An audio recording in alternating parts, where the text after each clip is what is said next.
How easy is it to get up in the morning when you know you're not doing all that it takes? It's not very easy at all.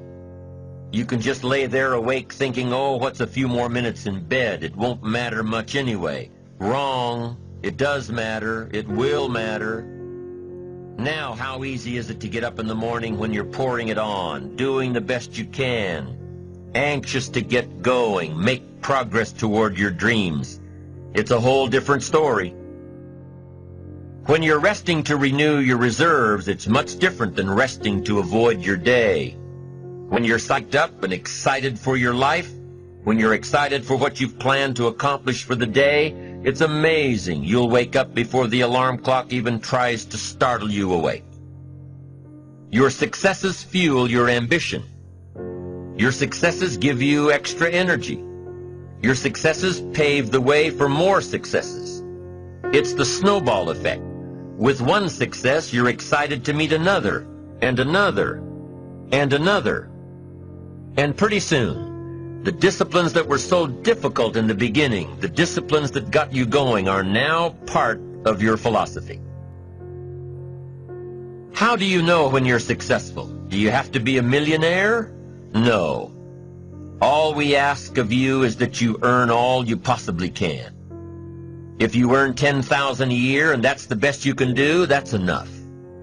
God and everything else will see to it that you're okay. The key is to just do the best you can. If it's $10,000 a year, wonderful. If it's $100,000 a year, wonderful. If it's $1 million a year, wonderful. It doesn't matter $10,000 a year or $1 million a year. It doesn't matter as long as you've done the best you possibly can. Earn the most you possibly can. Be the most you possibly can. And here's why.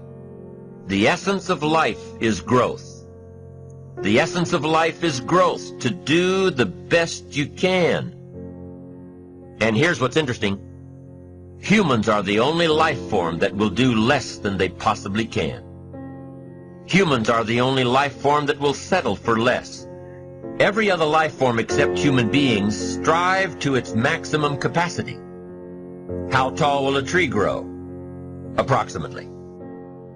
As tall as it possibly can. You never heard of a tree growing half as high as it could. No, trees don't grow half. Trees send their roots down as deep as possible, stretch their limbs up as high as possible, produce every leaf possible and every fruit possible. As a matter of fact, you never heard of a human physically growing half. We keep growing until we're done. Now that's a part of life we can't control. It's genetically coded. And that's probably why we keep growing till we're done. Because we can't control that part. It's the rest of our growing that we control. The growing of our minds, the expansion of our minds, that we can control. And that's what tends to get away from us. All life forms inherently strive to their max except human beings. Now, why wouldn't human beings strive to their maximum possibility? Here's why.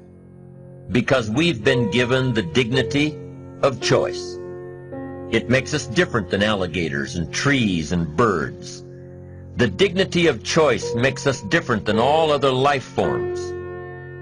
And here's the choice. To become part of what we could be, enough to get by, or to become all that we can be. My best advice for you is to choose the all. Earn all you can, make all the friends you can, read as many books as you can, develop as many skills as you can, see as much as possible, do as much as possible, make as much fortune as possible, give as much of it away as possible.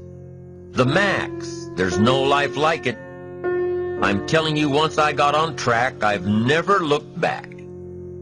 Pick up the challenge. Go for it. Take the best of the two easies. Take the route of it's easy to get ahead. It's easy to do all you can. It's easy to succeed. It's easy to have financial freedom. The more you do, the more you get. So the two primary benefits of positive reinforcement are, number one, to build good habits, and number two, to create more energy to fuel your ambitions, your desires, your achievements. How can you isolate what's working for you and what isn't? How can you make sure that you are reinforcing your positive disciplines? Well, if it isn't apparent, easy to see right away, if what you're doing is happening in such small increments that you're not sure if you're on track, then you need to be writing it down. You need to keep a journal anyway. But if you really aren't sure that what you're doing is making measurable progress, you need to keep a written record. You need to write down everything that may be relevant in your day. What you did, who you saw, what you felt, how it may or may not affect you now and in the future. The best way to track your activities of the day is to write them down. The best way to track your activities of the week is to write them down. The best way to analyze your progress through the year is to have written it down. Why? So you can look back on it. Because by keeping a written record of your life, you will be more accountable. By putting into writing the action steps that you have planned, you will easily see what works and what doesn't. Most people just try to get through the day, never writing anything down, never keeping track of their progress along the way, never really knowing if they are doing all they can to reach their goals, to drive their ambition. But gifted people learn to get from the day. They don't let a day end without picking up some valuable experience, some emotional content, some idea that may positively affect their future. To get the most from a day, to learn the most from a day, you need to be able to reflect on the day. And how can you reflect on a day unless you record it in history?